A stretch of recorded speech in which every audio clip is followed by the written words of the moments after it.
Discovering the sweet spot of your lens. Hi, I'm Joel Grimes with another Behind the Lens.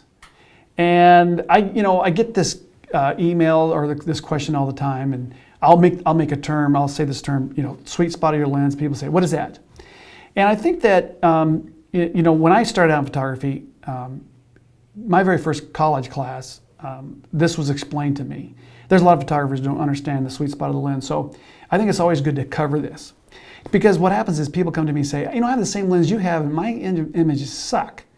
And I think that, there's two reasons why you have maybe some bad performance on your optics. Number one is, and we've talked about this before in another blog, that is that if you have camera vibration. So you see me a lot shooting on a tripod, and I have a whole blog on that. So try to find that blog, and I would like it'd be great to listen to that one to kind of give you an idea why a solid platform is so important. The second is optics and how optics work. All right, so let me explain something. There's two terms that you might hear and you probably need to know when it comes to optics. One is aberration, the other is diffraction.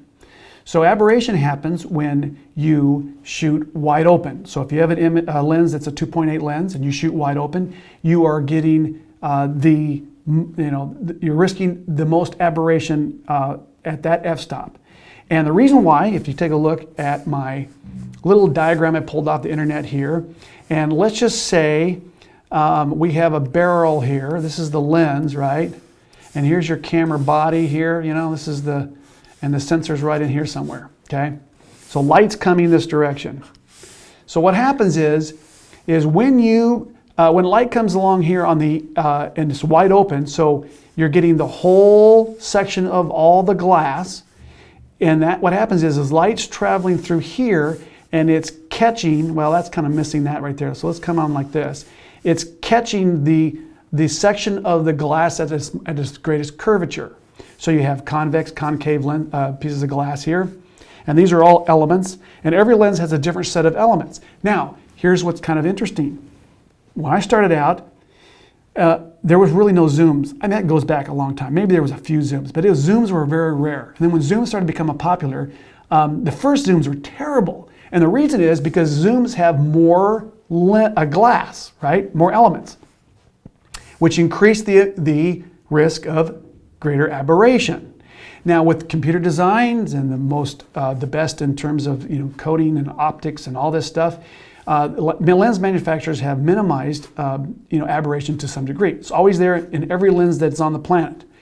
But that's because you've got curvature of the lens, the light comes through here and it bends, or it has to work its way through all that glass, so you get a greater risk of aberration shooting at wide open. So let's say 2.8, or say if you have a 1.4 lens, that's going to be the greatest section of the glass being wide open, or the light coming through all the glass there. All right.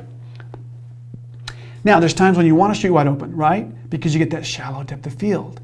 And that's kind of fun, and sometimes the reason why that works pretty well is because usually if you want that shallow depth of field, you're shooting, say, like a portrait, and something's kind of in the center of the lens.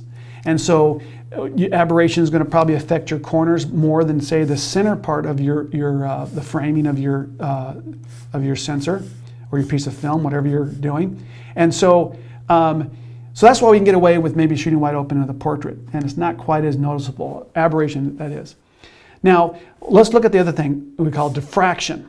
So let's backtrack here just a second. Diffraction happens when you stop down to, say, f22, so let's put a little f here, f22, or some cameras go f32. Now, I had view cameras that went f64 even, teeny little hole. And what happens there is this. When you take and look straight down a lens, so I'm going to give you a circle here, and you have this little teeny hole, and what's happening is your lens has a diaphragm that will stop down to whatever f-stop you pick. So wide open, you don't see the diaphragm. As you close down, there's little blades that start to come down and make a smaller hole. What happens is light comes along and it hits the edges of those blades and it bends. It's called diffraction. and it bends and it gives an overall softness to your image. You get more depth of field, so you get more in focus, but you get a softer overall image. And so I've seen people, behind the scenes, they get up there and they talk about their work and they go, yeah, I'm in the studio here and I'm shooting at f/22. And you're thinking, why would you shoot at f/22? Especially when it's a portrait, when you have more than enough depth of field. It's because they probably don't really and have never been taught this concept of diffraction or aberration. I think wide open, we would see that, yes, that makes sense, shooting a portrait with shallow depth of field, but in a landscape, you'd probably want to shoot at your smallest aperture. But in a studio, shooting at f/22, probably not a good idea, because you're going to get an overall degradation of your image. Now, if you look at my metadata on almost every image I shoot in the studio, it's somewhere around 7f 7.1. Sometimes I go to f8.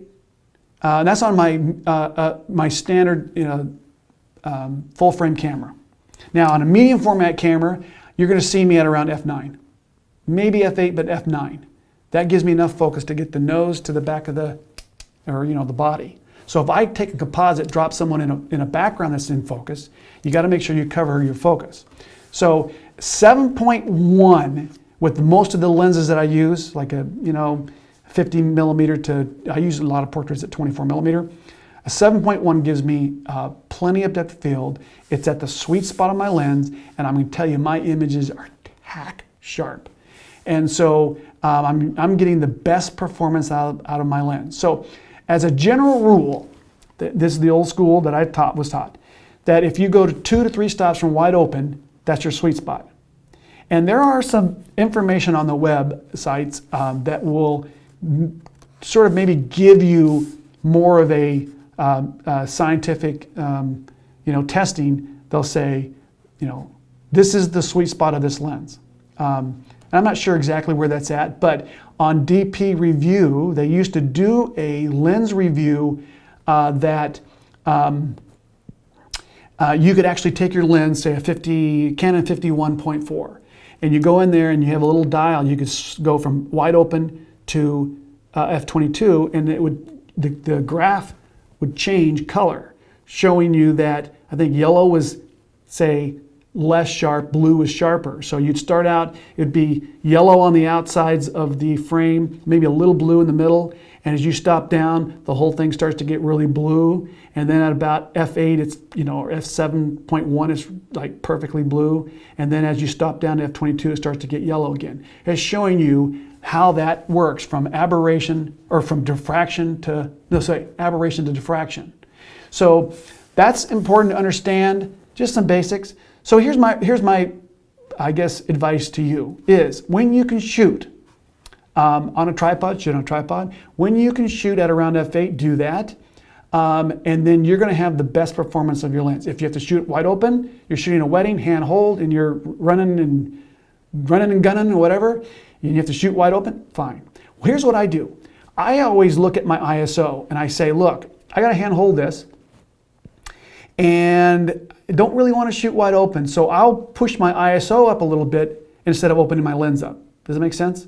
So instead of going from, let's say I push it to f5.6 maybe, and I say I want to make sure this is tack sharp and get in focus, then I'll raise my ISO up to keep me at f5.6 or f7.1 instead of raising my aperture up.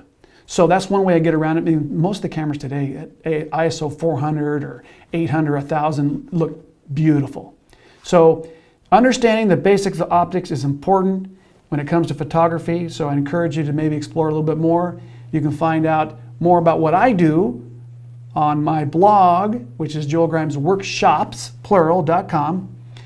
And I got a lot of backlog of information I've put over the years. My website is joelgrimes.com, and there's also a link to my blog from there. You can find me on Facebook at Joel Grimes Photography, and on Twitter, Joel Grimes Photo.